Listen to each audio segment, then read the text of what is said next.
Hablaremos esta noche de sacrificios humanos. Qué curioso, porque qué curioso que hablemos de sacrificios humanos, siendo que la reflexión se titulaba Prostitución Sagrada. Sí. Pero está muy bien. Hablamos de sacrificios humanos por mucha gente que ha llamado y nos pide que hablemos de estas cosas, ¿no? Yo no le creo que tanta gente Sí, pide... por favor. Pues, en muchos lugares de la India se practicaron sacrificios humanos. En el valle del Brahmaputra, uno de los 3 ríos grandes de la India, el Indo, el Ganges y el Brahmaputra, digo, en el valle, el pueblo de los Lotanaga, qué lindo nombre para un pueblo, los Lotanaga, tenía por costumbre arrancar la cabeza, las manos y los pies de la gente que encontraba por ahí, para clavar estas extremidades en los campos, las extremidades separadas de los cuerpos, en un palo en los campos. ¿Para qué? A fin de asegurar una buena cosecha. Al principio uno siente un horror en esto, pero después cuando hablan de una buena cosecha, ya... No, pero escúcheme, es un asesinato igual. Los gondos, otro grupo de aquel lugar, robaban muchachos brahmanes, la principal casta, ¿no?, de la India, y los reservaban como víctimas para sacrificar después de la siega. La siega con S. Mataban a los brahmanes con lanzas envenenadas y regaban los granos con sangre, por la misma razón, para que crecieran mejor. ¿No existía el agua? Sí, existía. Algunos mitógrafos dicen que la historia de Litierses, que era un personaje de los mitos griegos, que tenía por costumbre desafiar a los que pasaban por su campo a una competencia que era la siguiente. Era muy rápido con la guadaña. Opa. Y hacía a ver quién llegaba más rápido, y siempre les ganaba, y el premio era que el que ganaba tenía derecho a matar al que perdía. Qué fea la competencia. Sí, una competencia espantosa. Pero algunos mitógrafos aseguran que esta historia fue inspirada en la India, pero que en Grecia se le agregó el componente agonal, es decir, la competencia, que en la India no existía, ¿no? Además, este hombre, el griego, no te permitía eludir la competencia. Claro, porque... Vos no podías decirle, no, hombre. Ganamos, listo, chau. Ya está, no, usted seguramente más rápido. No, te obligaba a participar de esa competencia. No podías salir del juego. Es una de las terribles desgracias de las leyes de termodinámica. Claro. La última dice que no se puede salir del juego. Pero la primera dice, no podés ganar. La segunda dice, no podés salir empatado. ¿Es verdad esto? Sí. Y la tercera dice, no podés salir del juego. Algún día se lo voy a contar, fantástico, diciendo lo que dicen verdaderamente. Hablando de la vida. Estoy hablando de las leyes de termodinámica. Es decir, pero digo... ya se lo voy a contar. Ya. Bueno, el caso es que este muchacho, Litierses, siguió matando gente hasta que apareció nada menos que Heracles, que pasó una vez por sus campos, aceptó el reto de Litierses, justo, claro, y tras adormecerlo con un canto le cortó la cabeza. Ni siquiera compitió, le cortó la cabeza redondamente. Pero bueno, estamos hablando de la India. Daremos precisiones acerca de una costumbre horrorosa que tuvo lugar hasta no hace mucho ya debe ser mucho, porque me huele que estamos glosando a Sir James Fraser, La Rama Dorada, que esto lo escribió ya hace bastante, pero igual, no hace tanto. Estamos hablando siglo XX. Estamos hablando del siglo XVII, XVIII. No es hace 2000 años. Bien. Esta costumbre era la siguiente. Está bien la fecha que yo he dado, porque dice, sucedió hasta los primeros tiempos de la ocupación inglesa. Los habitantes de la región de Bengala, algunos desde luego, ofrecían sacrificios humanos a la diosa tierra Taripenu y creían que de este modo aseguraban buenas cosechas e incluso la inmunidad personal para toda clase de enfermedades y accidentes. La víctima, Omeria, Meria era el nombre, no Omeria, la víctima, o Meria, solo era aceptable para la diosa tierra si había nacido destinada a serlo. Es decir, o mejor dicho, hay que decir, que tenías que pertenecer a unas familias, que eran familias de víctimas. Tenías que ser hijo ya de una víctima.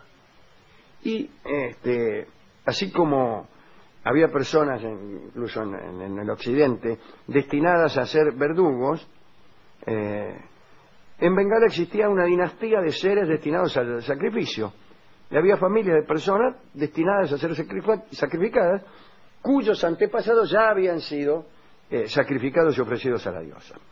Las víctimas vivían muchos años, recién eran sacrificados después de que tuvieran hijos, para garantizar la sucesión en los horrores del ritual. Al llegar a la madurez, un joven Meria recibía una esposa, usualmente también perteneciente a una familia de víctimas, y con ella también recibía una parte de tierras y ganado. Ese tipo de familias, de futuros sacrificados, debían tener mucha progenie para que pudiera garantizarse, como se ha dicho, la sucesión y para que hubiera siempre suficientes víctimas para cada nueva siembra. Mira qué horror. Las víctimas eran consideradas seres sagrados. Antes del espanto se las trataba con extremo afecto, mezclado de respeto, y eran bien recibidas en todas partes. El modo de verificarse el sacrificio era el siguiente. 10 o 12 días antes de realizarse, la víctima era consagrada mediante un corte de pelo que hasta ese momento jamás debía tocarse.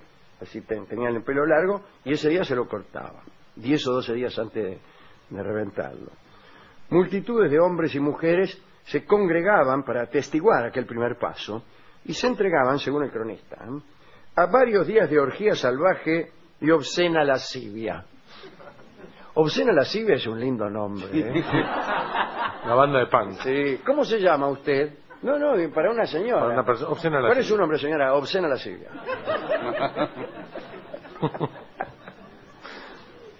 O tener dos hijas y ponerle a una obscena y a la otra lascivia. Obscena Rodríguez, lascivia Rodríguez.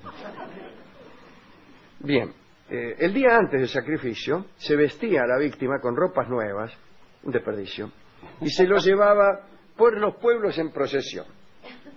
En algún bosque destinado al sacrificio lo ungían con aceite, con manteca y lo adornaban con flores, lo adornaban. Siempre se producía algún forcejeo. ¿Para qué?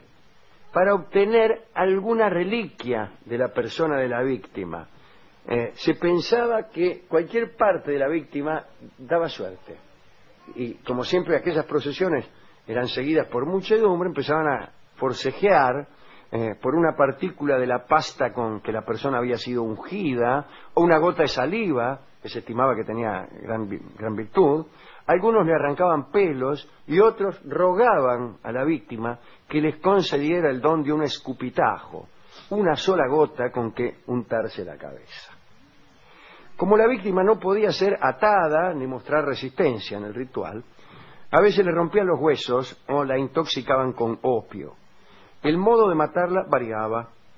Lo más común era la estrangulación. Los despojos, después de la muerte de la víctima, eran rápidamente llevados a las aldeas vecinas por las personas que habían sido encargadas para eso. Con el objeto de asegurar una rápida llegada, se apresuraba su transporte por relevos de hombres y así se los trasladaba en postas hasta lugares que podían llegar a estar hasta 200 o 300 kilómetros. Y todos los que estaban en las aldeas ayunaban hasta la llegada de los restos.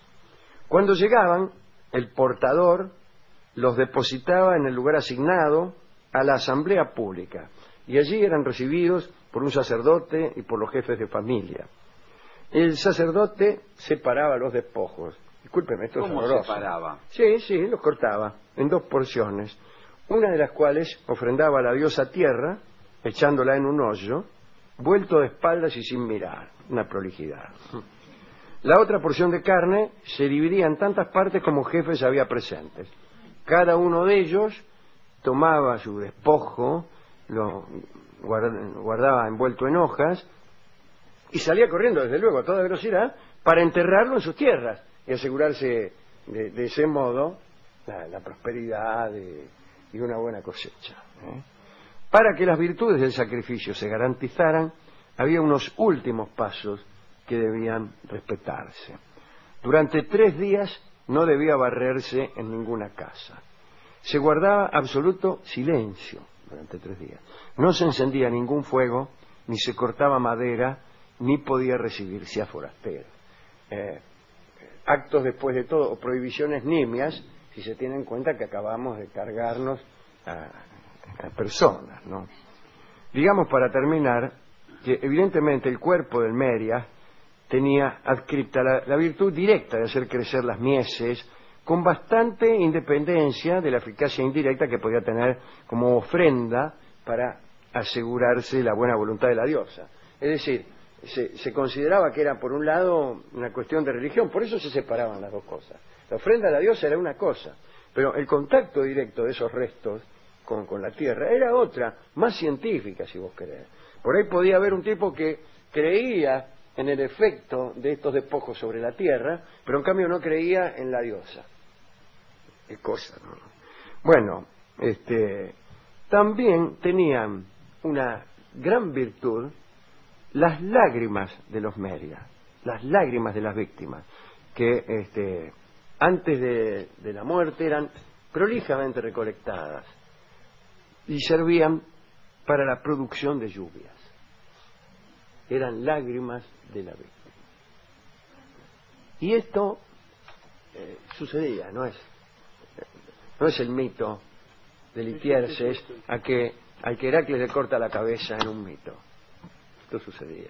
Pero bueno, por suerte vivimos en una época en donde estas bestialidades ya no suceden y el bien y el raciocinio reinan por doquier. No se crea. Me gusta,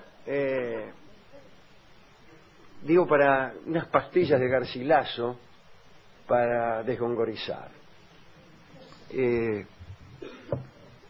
Los árabes creían que en su paraíso, creen en el paraíso, hay unas vírgenes, las huríes, que tienen la virtud de ser vírgenes perpetuamente, aún después de haber dormido y de haber yacido con algún hombre.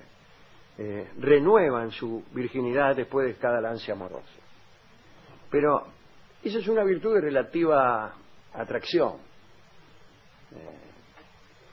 Pero una virtud que sí es extraordinaria es esta: sus lágrimas son tan dulces que una sola gota caída en el mar endulzaría el agua de todos los océanos. Es más linda esa leyenda de las lágrimas de las huríes, más lindo ese efecto que el efecto de las lágrimas de las víctimas de estos horrorosos sacrificios humanos. Fuimos a la discoteca y... No, esta es una historia... Y a él le fascinó lo de Poco y todo eso. Sí, se la hizo contar como 10 veces, porque el discotecario es muy morboso. Claro. Dice, qué milagro, dice que no salió en la crónica. Pero, y se asustó. Sí, porque bueno, Pues se asustó. también Dice, le gusta, pero se asusta. Le gusta, pero después dice, ahora me confesó, dice, ahora me voy a soñar. Me voy a soñar. Y después me dijo que él en realidad tenía un cuñado. Sí, él empieza a contar una historia que no tiene nada que ver. También le daba gana, ahora que había oído eso, le daba ganas de sacrificarlo y de enterrarlo en un terreno para plantar sandia. Estuvo como 2 horas contándome eso y finalmente yo me cansé. No, pero bueno, y me Prohibió. imagino que no debe ser fácil encontrar un disco que tenga que ver con esta historia. Sí, tiene que ver con lo último que hemos dicho, con las lágrimas. Ya que se llama Una lágrima, el tango que vamos a escuchar, en la versión de nuestra cantante Ruth Ataguile. Una lágrima es un tango que ha sido escrito evidentemente pensando o bien en los sacrificios de la India, de Bengala, o en las huríes del paraíso musulmán. ¿Quién lo escribió? No recuerdo, son autores de... Pues le digo, son dos autores no muy conocidos. ¿Y es un tango antiguo? Es un tango antiguo lo Y cantaba. de la India. Una lágrima por Ruth Ataguile.